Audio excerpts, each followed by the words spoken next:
खुलुमबाय आं सिबिरानि ब्रह्म गोजोन फुंबिलिनि बयनिसिमबो गाहाम हामलायनायखौ जासिहरनाय थाबाय नोंथांमोननि थाखाय आं गोदान खौरां लानानै फैबावबाय अन्नानै भिडिअखौ जोबजासिम नायलांदो आसामनि गिबि मन्त्रि डक्टर हेमन्त बिश्व शर्मा बिथाङा आसामनि थागिबिफोर जायफोर रोंगौथि गोनां बेकार आरो जायफोर दुखुथिया गरिब नखरनि बिथांमोननि थाखाय गाहाम रादाब लानानै फैदों।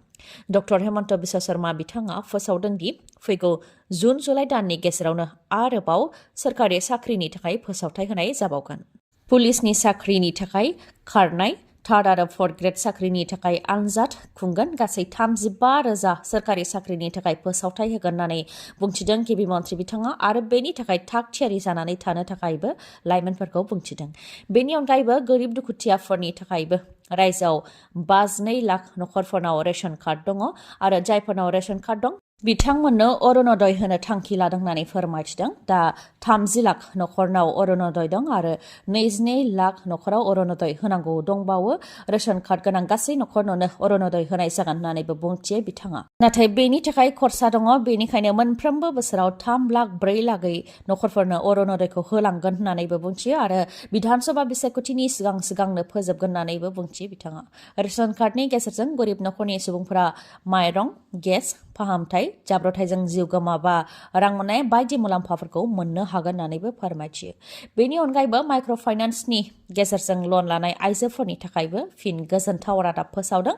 माइक्र' फाइनान्सनि गेजेरजों 25,000 लन थानाय आइजोफोरनो आसाम सोरखारनिफ्राय एनअसि होनाय जाखाबाय, अदेबानि बिथांमोननिखौ रेहाय होनाय जाखाबाय।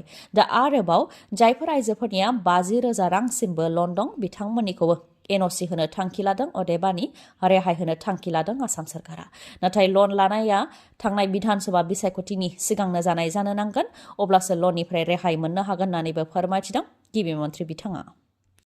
इन्डियान एयार फर्सआव साख्रि मावनो हास्थायनाय लाइमोनफोरनि थाखाय गोजोनथाव खौरां।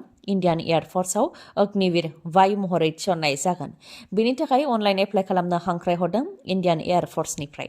जुलि जायै भारतनि हौवा आरो हिन्जावफोरा बे साख्रिनि थाखाय अनलाइन एप्लाइ खालामनो हागोन। एप्लाइ खालामनाया 17 जानुवारि 2024 निफ्राय जागायजेनगोन आरो 6 फेब्रुवारि 2024 आव जोबहैगोन। आनजादा 19 मार्चनिफ्राय जागोन। बैसोआ 2 जानुवारि 2004 निफ्राय 2 जुलाइ 2007 मायथाइनि गेजेराव जोनोम जानाय जानो नांगोन आरो सोलोंथाया साइन्स अदेबानि बिगियान आयदा लानायफोरनि थाखाय मेथामेटिक्स, फिजिक्स आरो इंराजि आयदा लानानै थाखो 12 उथ्रिसारनाय जानो नांगोन आरो गासै 50% मोननानै उथ्रिसारनाय जानो नांगोन। लोगोसे इंराजि आयदायावबो 50% मोननाय जानो नांगोन।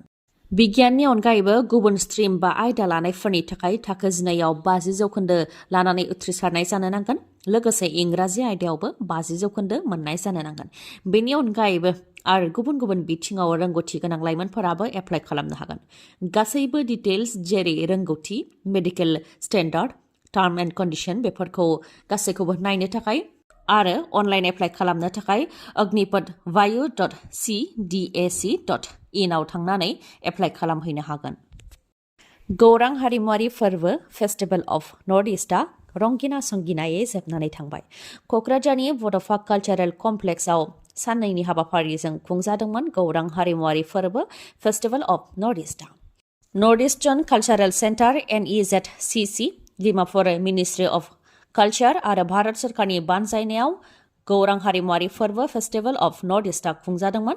सा सानजानि 9 रायजोनि अनगायैबो 3 रायजोफोर जेरै काश्मीर, गुजरात, मध्य प्रदेश, उडिशा, हारियाना बायदि रायजोनिफ्रायबो बाहागो लाफैदोंमोन, जेराव गुबुन गुबुन हारिमुआरि मोसानायखौ दिन्थिफुंनाय जादों। बे फोरबोआव मोनसे भारत साबसिन भारतखौ दिन्थिफुंनाय जादों, जाय संगीत नाटक एकाडेमिनिफ्राय बान्था मोननाय डक्टर प्रसन्न गगैजों करिय'ग्राफ खालामजानाय। मैयानि सानाव जोबनायाव बिटिसिनि गाहाय प्रमद बर'जों लोगोसे मन्त्रि उरखावगोरा ब्रह्म बिथाङाबो बाहागो लादोंमोन। बे साननैनि हाबाफारि गौरां हारिमुआरि फोरबो फेस्टिभेल अफ नर्थ इस्टआव गुबुन गुबुन हारिनि गुबुन गुबुन हारिमुआरि मोसानाय हाबाफारिजों लोगोसे गुबुन गुबुन ओनसोलनि गेलेनाय, जानाय बायदिफोरखौबो दिन्थिफुंनाय जादों, जाय रंगिना संगिना महर लादों बड'फा कालचारेल कमप्लेक्सआ। आरो बे फोरबो खुंनाया गेदेर जाफुंसारनाय जादों होननानै फोरमायथिदों डक्टर प्रसन्न गगै बिथाङा। सा सानजा भारतआ मोनसे हारिमु बा कालचारनि मिरु सा सानजा भारतआव रंगिना संगिना हारिमु दं आरो बुहुमनि मादावनो सा सानजा भारतनि हारिमुआ गुबुन होननानैबो बुंथियो प्रमद बर' बिथाङा आरो बे फोरबो खुंनायजों जोंनि खौसेथिया गोख्रों जागोन होननानै बुंथियो प्रमद बर' बिथाङा फोरमायथिनो गोनांदि सा सानजा भारत जेरै आसामनि अनगायैबो मेघालय अरुणाचल प्रदेश नागालेण्ड बायदि बायदि रायजोनिफ्राय गाव गावनि हारिमुनि रंगिना संगिना गाननायजों हारिमुआरि मोसाफुंनायखौ दिन्थिफुंदों। लकसभा बिसायख'थिया खाथियाव सौफैबाय 6 एप्रिलनि उन बा सिगाङाव हादराव लकसभा बिसायख'थिया खुंजानो हागौ। लकसभा बिसायख'थिनि थागथियारिखौ लानानै दिल्लीनि चिफ इलेक्टरेल अफिसारनिफ्राय हरनाय लाइजामा समाज बिजोङाव गोसारदों। दिल्लीनि 11 जिल्लानि डिस्ट्रिक्ट इलेक्शन अफिसार DEO फोरनो लाइजामखौ हरदों आरो लाइजामनि गेजेरजों बेखौनो फोरमायथिदों दि दिल्लीयाव 6 एप्रिलाव लकसभा बिसायख'थि जागोन। बिसायख'थिनि थाखाय जि थागथियारि जानो नांगौ बेफोर थागथियारिखौ जाहाथे इलेक्शन प्लानाराव होखानाय बायदि सम सिमानि गेजेराव मावफुङो बेनि थाखाय बुंथि हरदों आरो गासै थागथियारि जाखांनायनि उनाव रिपर्टखौ दिल्लीनि COE ब्रान्च CEO अफिसाव जमा होनो थाखाय बुंथि होदों। नाथाय एप्रिल दाना आसामनि थागिबिफोरनि थाखाय जोबोद गोनां मानोना बैसाग दान हाबनाय लोगो लोगोनो आसामनि गासै थागिबिफोरानो बैसागु फोरबो रंजानायाव मुखुब जागोन। बेनिखायनो बैसागो दाननि सिगांनो अदेबानि 14 एप्रिलनि सिगांनो आसामाव जाहाथे लकसभा बिसायख'थिया खुंजायो बेनि थाखाय भारतनि बिसायख'थि आयगनिसिम बुंथिगोन होननानै बुंथिदों आसामनि गिबि मन्थ्रि डक्टर हेमन्त बिश्व शर्मा बिथाङा। लोगोसे बिथाङा फोरमायथिबावदों दि गुबुन बोसोरफोराव लकसभा बिसायख'थिया आसामाव बैसागुनि सिगांनो जाबोदों थिग बेबायदिनो देग्लायबो बैसागुनि सिगांनो जागोनखौ आसा खालामो होननानै फोरमायथिदों आरो बिसायख'थिखौ लानानै बिजेपि दोलोआ जेबो जिंगासिनांगौ गैया होननानैबो फोरमायथिदों गिबि मन्थ्रि बिथाङा। इउक्रेन आरो रासियानि गेजेराव दावहा जाफुबाय थानायनि गेजेरावनो मिलिटारि प्लेनआ क्रेश जादों जायजों सा 65नि गोबां आर्मिफोरा जिउ खोमानो गोनां जादों। रासियानि मिलिटारि प्लेनआ क्रेश जादों। रासियानि मिलिटारि प्लेनबाबो बे प्लेननि सिङाव इउक्रेननि आर्मिफोर दंमोन जायफोर बिथांमोनहा रासियानि जोबथेसालियाव जोबथेनानै दोनजादोंमोन। बिथांमोनखौ सोलाय सोल' खालामनो थाखायनो प्लेनजों लानानै फैनाय जादोंमोन नाथाय इउक्रेन आरो रासियानि सीमा बेलगरड ओनसोलाव क्रेश जादों जायजों सा 65 इउक्रेननि आर्मिफोरनि जिउ खहा जादों। बेनि अनगायैबो रासियानि क्रिउ मेम्बार आरो रासियानि माखासे सल्जारफोराबो जिउ खोमानो गोनां जादों। रासियानिफ्राय फोरमायथिनाय बायदिब्ला इउक्रेननि आर्मिफोरखौ सोलायनो थाखाय रासियानि मिलिटारि प्लेनजों लानानै फैनाय जादोंमोन नाथाय सीमायाव इउक्रेननिफ्रायनो रासियानि मिलिटारि प्लेनखौ गावख्लायदों जायजों प्लेनआ क्रेश जादों आरो बिथांमोनहा जिउ खोमानो गोनां जादों होननानै फोरमायथिदों। सोनाब बंग'नि गिबि मन्थ्रि ममता बेनार्जी बिथाङा जाब्रबथायजों मोगा-मोगि जानो गोनां जादों। जाब्रबथाय जानायाव खर' जोखोम जानो गोनां जादों ममता बेनार्जी बिथाङा। सोनाब बंग'नि बर्दवाननिफ्राय कलकाता फारसे थांबाय थानाय समावनो बिथांनि गारिया जाब्रबथायजों मोगा-मोगि जानो गोनां जादों। रिपर्टनि बायदिब्ला कलकाता फारसे बिथांनि गारिया थांबाय थानाय समावनो गुबुन गंसे गारिजों सौदाहां जानायाव गारिखौ हरखाबै ब्रेक लानो गोनां जादों जायनि थाखाय बिथाङा खर'आव जोखोम जानो गोनां जादों। उनाव बिथांखौ देहा फाहामसालियावबो थिसननाय जादों। इउपिनि अयोध्यायाव राम थानसालि लुनायनि उनाव बे खेबाव मोनसे समायना मस्जिद बा मस्क लुनो थाखाय फोसावदों। इन्ड' इस्लामिक कालचारेल फाउन्डेशननि गाहाय हाजी आरफात शेखआ बे खौरांखौ फोसावदों। मे दाननिफ्रायनो बे मस्जिदखौ लुनाया जागायजेनगोन आरो 3-4 बोसोरनि उनावनो बेखौ आबुं महर होगोन होननानै फोरमायथिदों आरो जोबोद रंगिना संगिना महर होनानै बेखौ लुफुंनाय जागोन होननानैबो फोरमायथिदों आरो मस्जिदनि नामखौ मस्जिद मोहम्मद बिन आब्दुल्ला मुङै दोननाय जागोन होननानैबो फोरमायथिदों। अयोध्यायाव मुस्लिमफोरनि थाखाय बाबरी मस्जिद दंमोन आरो बेनि साखाथियावनो मोनसे हिन्दुफोरनि थानसालिबो दंमोन।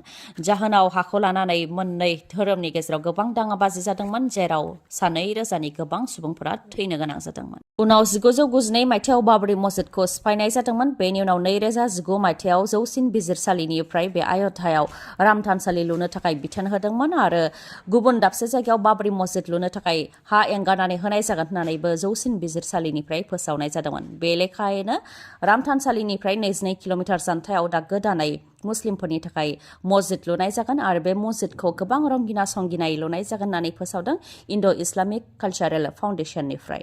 जाहाथे मुस्लिम आरो हिन्दुफोरनि गेजेराव बिदा-फंबायनि सोमोन्दोआ गाज्रि जाया बेनि थाखायनो मुस्लिमफोरनि थाखायबो बे मस्जिदखौ लुनाय जागोन होननानै फोरमायथिदों। गोदान बोसोरनि गोदान मटर साइकेल बायनो सानदोंब्ला नोंथांनि थाखाय गोजोनथाव खौरां। गोदान बोसोरनि देरसिन अफार होदों मणिपुरनि मानास अट' हन्डा श'रुमा। देरसिन अफारानो जाबाय नोंथाङा 4,500 रांसिम केशबेक मोननो हागोन। नंगौ, नोंथाङा 4,500 रांसिम केशबेक मोननो हागोन। बोसोर गोदानजों लोगोसे मागो दमासि फोरबोजों लोब्बा लाखिनानै मोजां अफार होदों मानास अट' हन्डा श'रुमा।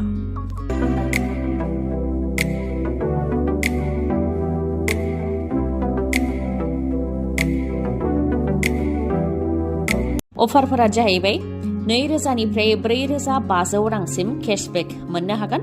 बेसेन नाङालासे 5 लिटार पेट्रल मोननो हागोन। बेसेन नाङालासे 2 हेलमेट मोननो हागोन। लोगोसेनो गोजाम मटर साइकेल बा स्कुटिखौ सोलायनानै गोदान मटर साइकेल बा स्कुटि बायनो हानायनिबो राहा दं। मिथिहोनाय जायखिजाया स्कुटि बा मटर साइकेलखौ बायोब्लानो नोंथाङा मागो दमासिनि मुङाव होनाय बेफोर अफारखौ मोननो हागोन। थाबैनो नोंथाङा बेफोर खाबुखौ गावनि खालामनानै लादो, मानोना अफारा बारा गोबावसिम थानाय नङा। मोजाङै मिथिबावनो थाखाय 7002601255 नङाबा 9101272776 बे नाम्बाराव खौरां लाहरनो हागोन। गोजोन्थों। दिनैनि खौराङा एसेनोसै। गाबोन आरो गोदान खौरांजों लोगो मोनफिनबावगोन। नोंथाङा दासिमबो आंनि चेनेलखौ साबस्क्राइब खालामाखैबा अन्नानै साबस्क्राइब खालामदो, लोगोसे लाइक, कमेन्ट आरो शेयार खालामनो दाबाव। गोजोन्थों।